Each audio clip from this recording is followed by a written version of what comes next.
Yes, how are you? Today I have something new about marriage. I know, somehow I know most of us are married.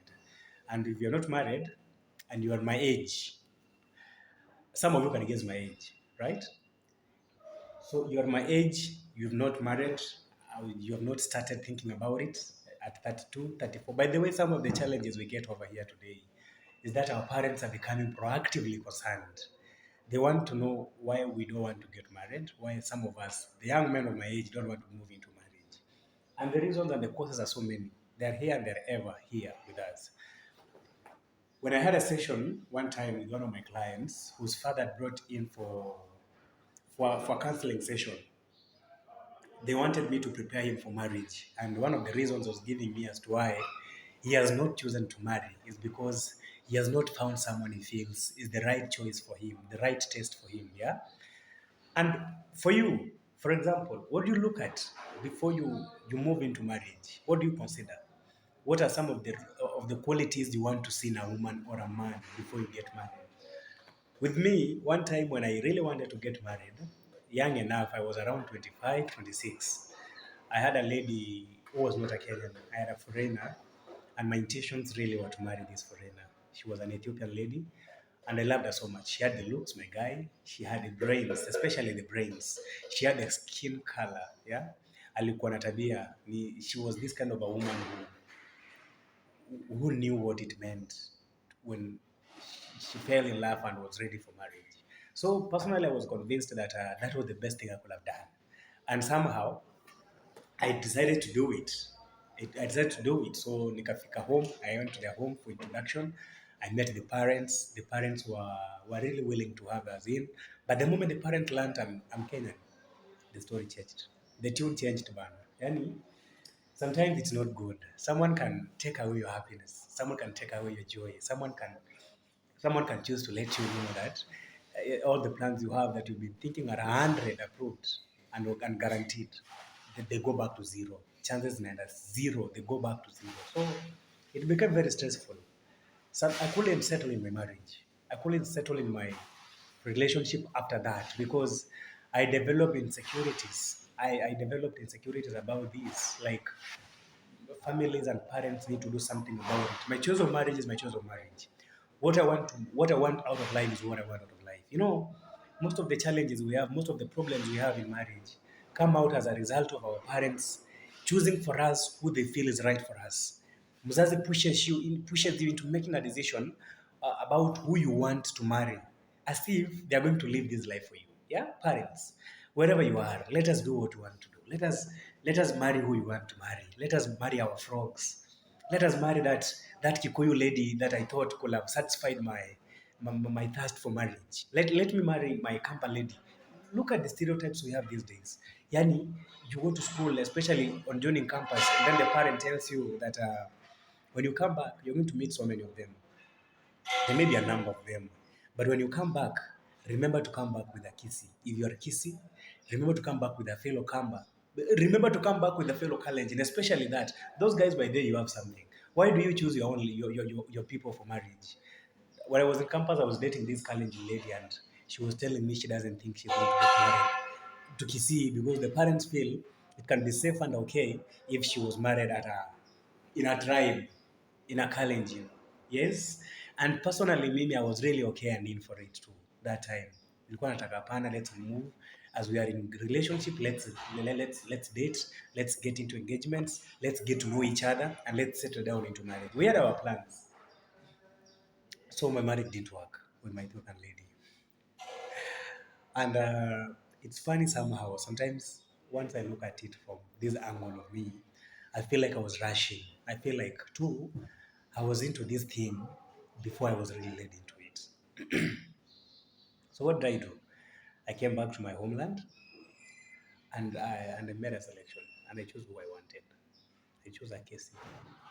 The woman who will, the woman who will be there for me and stand for me. The woman who will help me achieve my dreams. The woman who will help me achieve the set targets ahead. So my guy, out of the 7 qualities you need in a woman, though you really decide that this is the woman I want for marriage, what do you look for?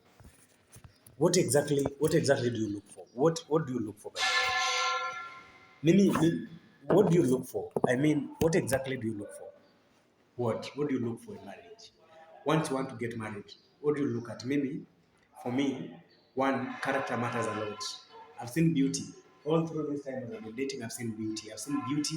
I've seen beautiful ladies without brains. I've seen beautiful ladies with brains. I've seen color. I've dated color. I've dated a woman because of her skin color. But was that the best I could have had? Was that the best I could have taken? Was that the best that was there for me? Yeah. The other thing, you want a learned lady, someone ameenda shule. There are those of us who, because of financial issues and maybe the environment in which we grew in, we didn't make to achieve those high levels of education that some of us come into our lives wanting. Yeah. What do we do? Does it mean we don't have to get married? Marriage is for everyone. Marriage is for everyone.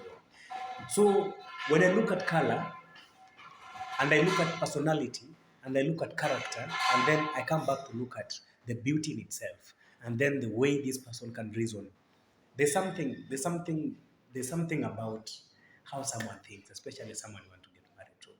There's something about it. There's something about what is in the mind.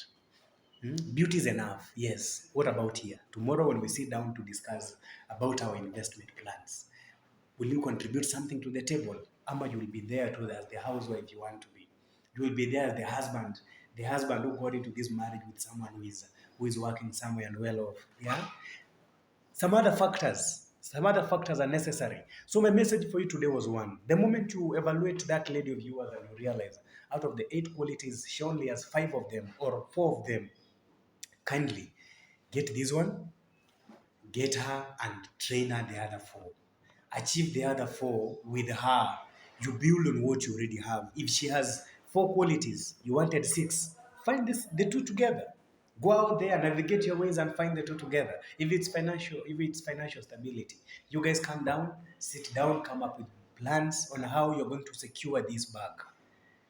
Yes, and then as you do that, believe you me, you'll be there. You'll be there. You'll have a perfect marriage. Some of the issues sisi hupatana nazo kwa ndoa ni mingi. You wake up every day to see the same face, and it doesn't add up. Yeah, you feel so sometimes. I'm not wrong. These are some of the issues me deal nazo. When someone comes in and they want us to do family counseling, marriage counseling, couple counseling, these are some of the things we look at. One other very key thing is when you are marrying this lady, when you are getting into marriage, who did you know you were having? Did you get into that marriage with expectations, or you moved into that marriage with a plan, with an agenda that you really want to achieve something out of this marriage? You establish yourself, you become someone in society, and you bring up kids. You give us kids. Those were the plans. But today, what's up? Wrangles, fights, quarrels in the family, children are there. The father has become addicted to neglecting responsibility. The mother has become addicted to neglecting responsibility. Now, if you neglect your responsibility, how are these kids going to grow? How is this family going to move? Yeah. So when the issues in the marriage are too much, you feel like you want to walk out. Revisit the goals you had before you choose to marry. Revisit the objectives you had together before you chose to sit down into that marriage. Revisit them, and if you have not achieved most of them, go back and make things right. Go back and make things right. Sit down with your wife, iron issues out, talk things out, and become the family you wanted to be. We can live our perfect marriages only if we end the expectations that come along with it. You expect that she will be perfect. You expect that she will be loving. You expect that she'll be so much caring. She'll be there for you every other time. But you forget the fact that she's also human. Same thing with the woman. The woman thinks that you'll be loving, you'll be caring, you'll be handsome. You know, some of you tell us that you want tall, dark, and handsome guys. That's what about we? The yellow us, the light us. Does it mean you want to get married? Yeah. So if expectations are high and you guys are getting into marriage, narrow those expectations to reality. Narrow those expectations to actual points, actual action points. Yes? Then as you do that, believe you me, you'll be there. The marriage will work. Thank you so much, by the way.